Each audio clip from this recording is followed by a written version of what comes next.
Isipin mo ang isang mundo kung saan lahat ng iniisip mo, bawat alaala na binubuo mo, at bawat desisyon na ginagawa mo ay kontrolado ng maliliit na boses sa loob ng utak mo. Sila ang natatawa kapag masaya ka, nanginginig kapag natatakot ka, at minsan umiiyak kapag malungkot ka. Ito ang kwento ni Riley, isang batang babae na ginagabayan ng 5 emosyon sa kanyang isipan. Pero nang biglang magbago ang mundo niya, kailangan ng mga emosyon na maglakbay sa isang mapanganib na paglalakbay para mailigtas siya bago siya tuluyang mawala sa sarili.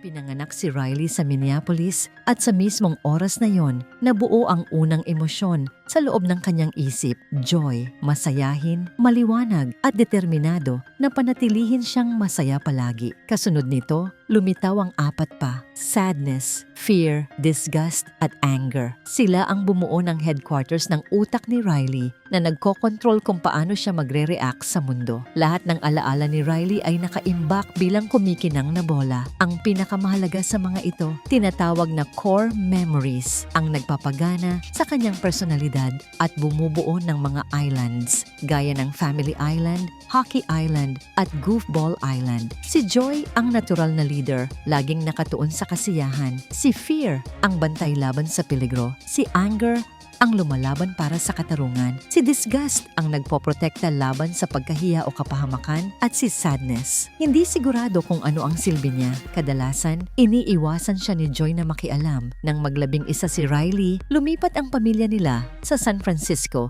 dahil may bagong trabaho ang tatay niya. Sinubukan ng emosyon na panatilihin ang lahat ng positibo, pero mahirap ang bagong buhay. Luma at masikip ang bahay, stressed ang tatay, at hindi komportable si Riley. Isang araw, aksidenteng hinawakan ni Sadness ang isang masayang alaala at naging malungkot ito magpakailanman. Nataranta si Joy kung kaya nitong gawing malungkot ang masasayang alaala. Para saan ba talaga si Sadness? Para hindi makialam, binigyan niya ito ng mga manual para basahin. Pero sa unang araw ni Riley sa school, nagkaroon ng malaking problema. Hinawakan ulit ni Sadness ang isang memorya. Habang nag-i-introduce si Riley sa klase, bigla siyang umiyak sa harap ng lahat at nabuo ang kanyang unang malungkot na core memory. But everything's different now since we moved. Oh no, no. We're crying at school! Nagpanik si Joy at sinubukang itapon ito. Pero sa laban nila ni Sadness, pareho silang nahigop palabas ng headquarters, kasama pa ang lahat ng core memories.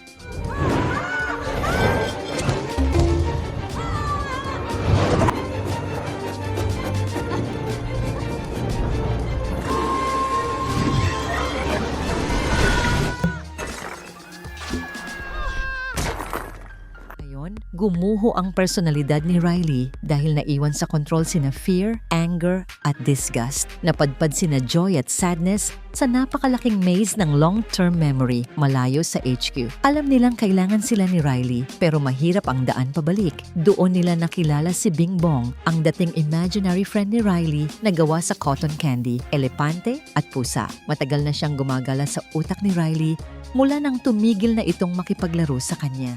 For a diversion! So long, sucker!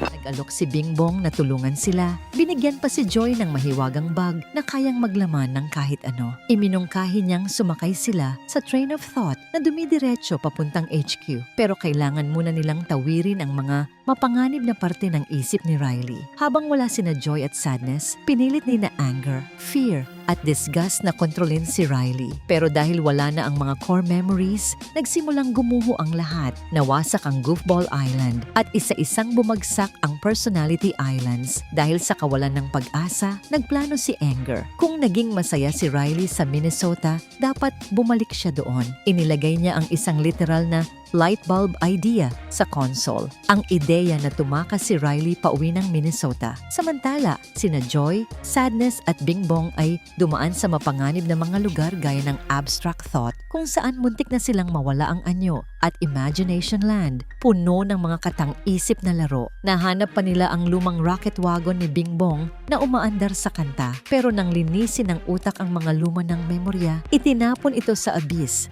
dahilan para malungkot ng husto si Bingbong. Umupo si Sadness sa tabi niya at pinakinggan siya, pinapalma ang kanyang luha. Isang bagay na hindi naisip gawin ni Joy. Doon napaisip si Joy kung baka may silbi nga si Sadness. Kung nag-e-enjoy ka sa recap na ito at gusto mo pa ng ganitong movie breakdowns, huwag kalimutang mag-subscribe at i-on ang notification bell. Malaking tulong ito para makagawa pa kami ng mas maraming kwento para sa inyo. Kinagabihan, pumasok sila sa Dream Production para subukan gisingin si Riley gamit ang masayang panaginip. Pero pumalpak ito. Naging masama at nakakatakot ang resulta. Nahuli silang lahat at itinapon sa subconscious kung saan nakatago ang pinakamalalaking takot ni Riley. Doon nila napakawalan si Jangles, isang nakakatakot na clown na nagbigay ng bangungot kay Riley.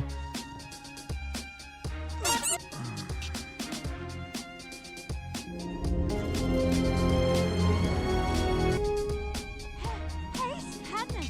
Is that we're having? Yeah. Oh, yes, Joy.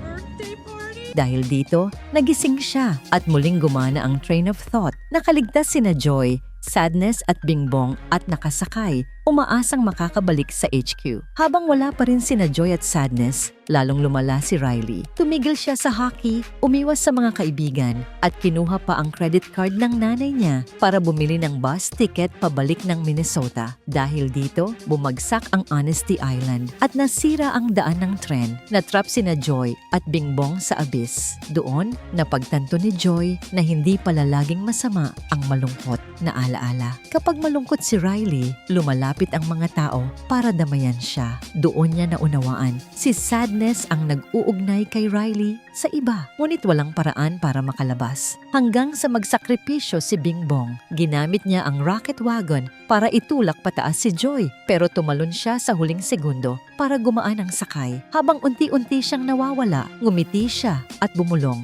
Dalhin mo siya sa buwan para sa akin. Take her to the moon for me. Okay? Samantala, nakasakay na si Riley sa bus pabalik ng Minnesota. Wala nang magawa ang emosyon sa HQ. Patay na ang console. Muling bumalik si Joy dala ang mga core memories, pero alam niyang hindi niya kayang iligtas si Riley mag-isa. Kailangan niya si Sadness. Magkasama silang nakabalik sa HQ at sa unang pagkakataon, binigyan ni Joy ng pagkakataon si Sadness. Maingat na ibinalik ni Sadness ang malulungkot na alaala. Sa halip na sirain si Riley, nagligtas ito sa kanya. Sa bus, napaiyak si Riley at inamin sa sarili na miss na niya ang lumang buhay at pamilya niya. Bumaba siya at umuwi. Pagdating sa bahay, niyakap siya ng kanyang mga magulang. Doon nabuo ang isang bagong core memory, isang halo ng joy at sadness. Doon natutunan ni Riley na ayos lang na hindi palaging masaya. Muling naitayo ang mga islands ng personalidad ni Riley. Mas matatag kaysa dati. Na-upgrade ang console niya sa teen mode kasama ang bagong features at isang malaking button na nakalabel na puberty. Ngayon, nagtutulungan na ang lahat ng emosyon at pantay na ang turing kay sadness. Patuloy ang buhay ni Riley sa San Francisco. May bagong kaibigan, bagong hockey team at mas maayos na balanse ng emosyon. At sa wakas, muling tunay na masaya si Riley.